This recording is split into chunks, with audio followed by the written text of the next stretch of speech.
Իդեալ համակարգը տեղաբաշխում է 1 միլիարդ դրամի գովազդային ֆոնդ նորակառույց բնակարանների բոլոր շահառուների միջև։ Յուրաքանչյուր ընտանիք կարող է ստանալ 500,000 դրամի սերտիֆիկատ, որը կդառնա ձեր առաջին քայլը բնակարանը երազանքի տուն դարձնելու ճանապարհին։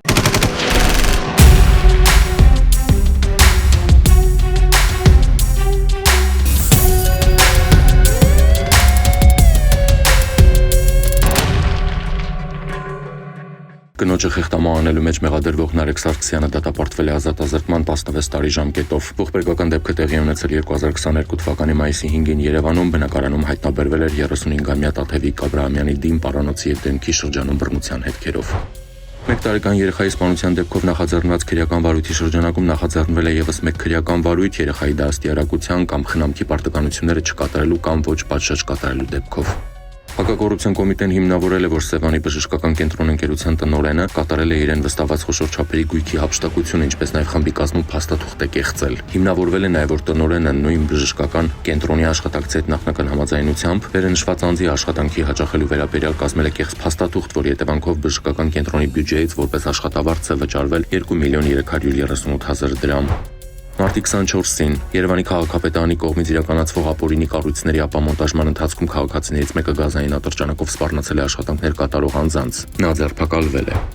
Մարտի 22-ին Մոսկվա-Երևան չվերթի ինքնաթիռով Հայաստանի տեղափոխվել 46-ամյա մի տղամարդ, որը 2025 թվականից հետախուզվում էր քողության մեղադրանքով։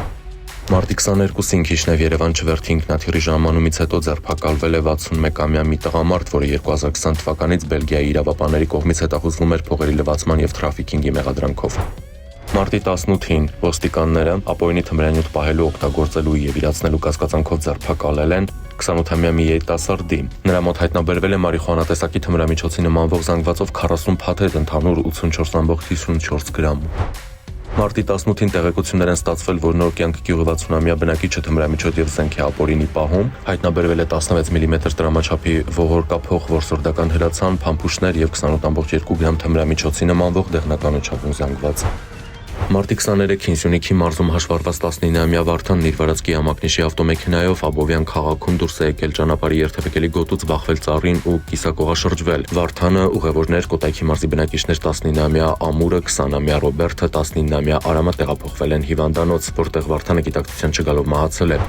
Մարտի 23-ին Երևանի Տիգրան Մեծ պողոտայում բախվել են Տեսլա, Տոյոտա եւ Օփել մագնիշի ավտոմեքենաները։ Օփելի վարորդը տեղափոխվել է հիվանդանոց։ Օփելը վարել է Արարատի մարզի բնակիչ 28-ամյա Մհերը, ով վարորդական իրավունքի վկայական չի ունեցել։ Տեսլան վարել է Երևանի բնակիչ 31-ամյա Արթուրը, ով գտնվել է ոչ սթափ վիճակում, իսկ Տոյոտան վարել է Գեղարքունիքի մարզի բնակիչ 36-ամյա Տիգրանը։ Մարտի 23-ին Սևան-Մարտունի գետապ ավտոճանապարհին բախվել են Տոյոտա եւ Օփել մագնիշի ավտոմեքենաները, 3 հոգի տեղափոխվել է հիվանդանոց։ Մարտի 23-ին Մարգարա Վանաձոր Տաշիր ավտոճանապարհին բախվել են Շիրակի մարզի բնակիչ 28-ամյա Ղազարի վարած Լադա, Արագածոտնի մարզի բնակիչ 35-ամյա Ասատուրի վարած ՎԱԶ 2107, Լոռու մարզի բնակիչ 59-ամյա Արմենի վարած ԳԱԶ 3110 եւ Երևանի բնակիչ 52-ամյա Տիգրանի վարած DAF մագնիշի կցորդիչով բեռնատարը։ Արմենը, ուղևոր, Լոռու մարզի բնակիչ 57-ամյա Գոհարը եւ վարորդներից Ղազարը տեղափոխվել են հիվանդանոց։